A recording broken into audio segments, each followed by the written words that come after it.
This is an introduction to the universal life glyphs. Now a glyph is essentially a picture. And the glyphs that I'm going to show you have been found around the ancient Semitic regions of the world, which is essentially the Middle East region. And a lot of these glyphs have been attributed to the Hebrew people. But in actuality, they had adopted these glyphs and created their own language, because the real true tribe and groups of people where these came from were known as the Aramaean Elamus, which the Hebrews called the Elohim or Elohim.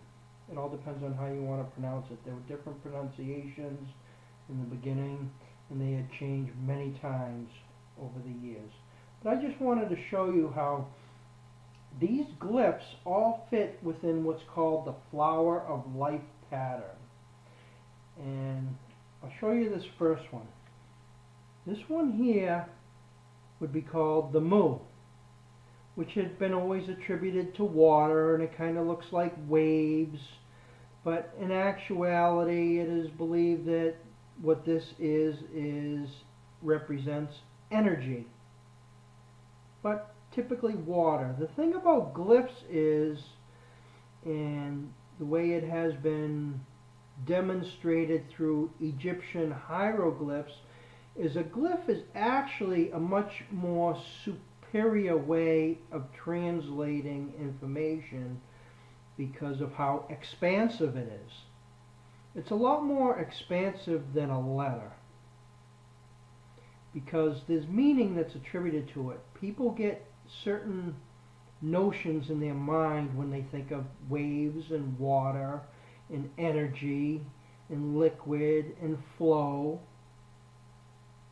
So that's the real basis behind the glyphs. Now what I wanted to show you here was that these particular glyphs work within the flower of life pattern. And I don't believe that this was any way by happenstance. If you look behind this glyph here, you'll see there's an assortment of glyphs there, and it makes up a shape. And that shape, a lot of people would call something like a flying saucer or a UFO or something like that. I'd like to tell you today that what that shape represents is the planet Saturn. And Saturn has always been known as a planet of organization. And that's really what I'm showing you with these patterns, these glyphs, and the flower of life pattern itself, where it is basic organization. And that's what I'm looking to show you. Now, as you see here in this pattern that looks like the planet Saturn is made up of multiple hexagons, 25 hexagons to be more precise. Now there was 22 glyphs which became letters in the Hebrew language, which were held onto, which leaves 3 extra hexagons in the picture. Now one would be in the middle. As you see, that's a glyph that I created myself, where it was a human face representation, and that's by taking the second level of the flower of life pattern. The first level would be just three circles across. Oh, excuse me. Would just be 3 circles across, and it would be on each side of the hexagon. That would be the basic flower of life pattern. The second level flower of life pattern that I used, I expanded to 6. And in the 6th pattern, the basic human face structure is shown there. Now this here is what is known as the Ra. And the Ra represented man, or person, or something of that nature that represents a human being. Now this here as you see, even though it's in the second level, actually is drawn within the first level, because this hexagon, if it was reduced in size where it was just 3 across, this head pattern would fit in it. And that's just the point I wanted to make, that this is the reduction, this is the most reduced, this is the first level of the Flower of Life pattern, and this is what the glyphs that the Aramean Elamus or Elahems, or however you want to pronounce it, there is actually a pronunciation that they had, which I'm not going to get into that right now because that starts a whole new subject. So anyhow, this here would be the Ra, and this would be the Mu, and later on I'll show you how they get put together within that pattern that looks like the planet Saturn, but when they come together it creates the Mu-Ra, which would be the energy person or the water person. You know, as we know, we're all made out of water. We're mostly water. And, you know, there's symbolic meaning there, but there's more to it than that. But what I wanted to show you was the glyphs. So I should really get continuing on here because I think I already lost a whole bunch of people that kind of got bored and think this is kind of crazy because they're not getting it, they're not understanding. Okay, so I made these larger size patterns, and these are all the same thing within the Flower of Life pattern. And this would be the very first glyph typically used when used in the Hebrew language, which originated as A, the A sound A. Now, a lot of times people they call it A and L, and that was the way that it developed over time. But we'll just use A on this, which is more towards the original of the Aramean sound. And that's an ox head, by the way, and that represented God, or first, because they had what was known as a bull god named Ale, or Al.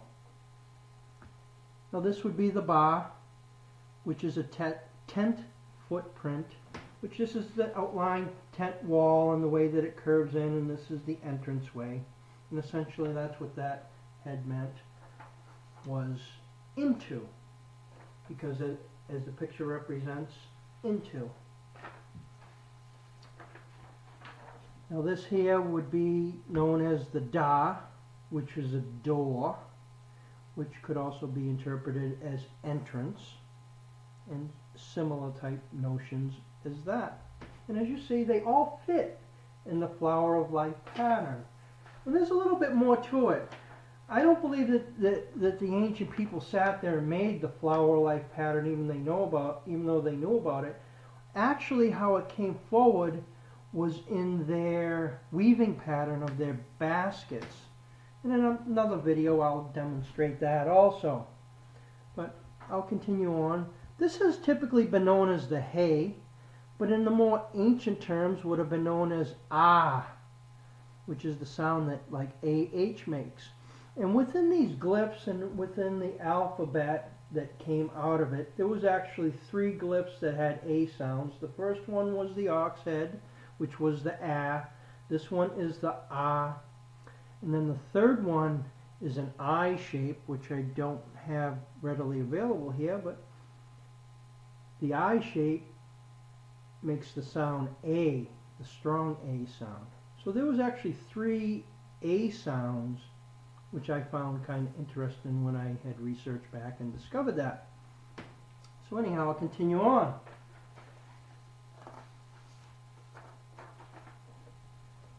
Now this next glyph is known as the Wa, and it typically means secure or connect, and it's supposed to represent a tent peg. And as you see, you get the main part of the stem and then branches off. This next one here is known as the tay. And the tay is a basket, and that's how I was leaning towards telling you about the basket weaving pattern. As you see, that's what this represents here, to show you the basket weaving pattern. Now they would have had, it looks like a hexagon shape, but you know, when the basket's formed, it's kind of flimsy like, so this would actually be more rounded than it appears in here. And this is the cross, this is the angles of the weaving pattern to form the basket.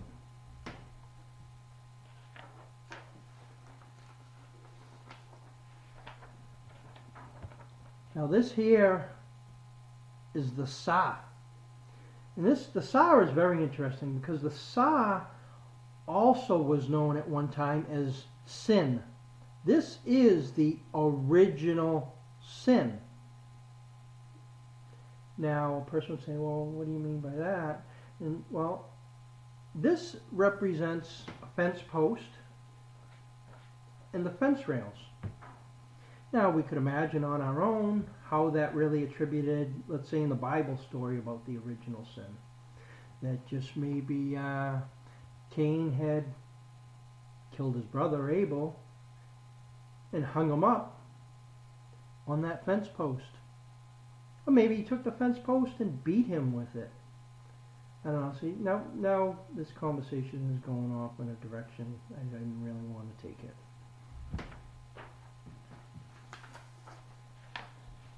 Anyhow, this is the la.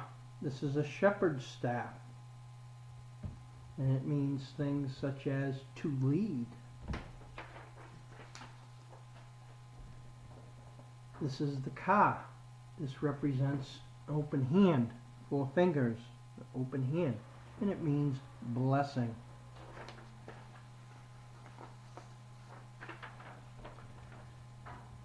This is the za, and this has been known to be a farming tool, such as a garden mattock. Now, if a person could imagine, they grab one end of this handle and they could pull down on it, and that would bring the other end of the handle close to the ground to chop the ground.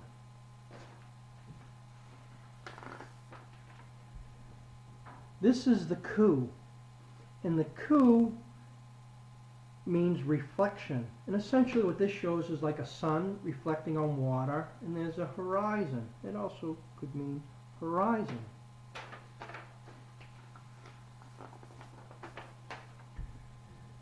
This is the cha, and the cha is a tent wall frame.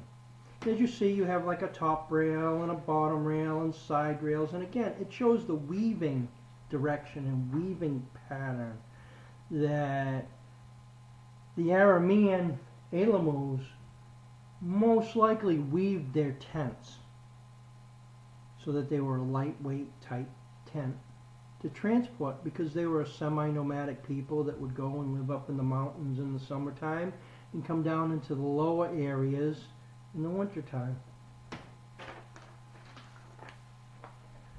Now this is the last one here. This is known as the ta, and the ta is a mark,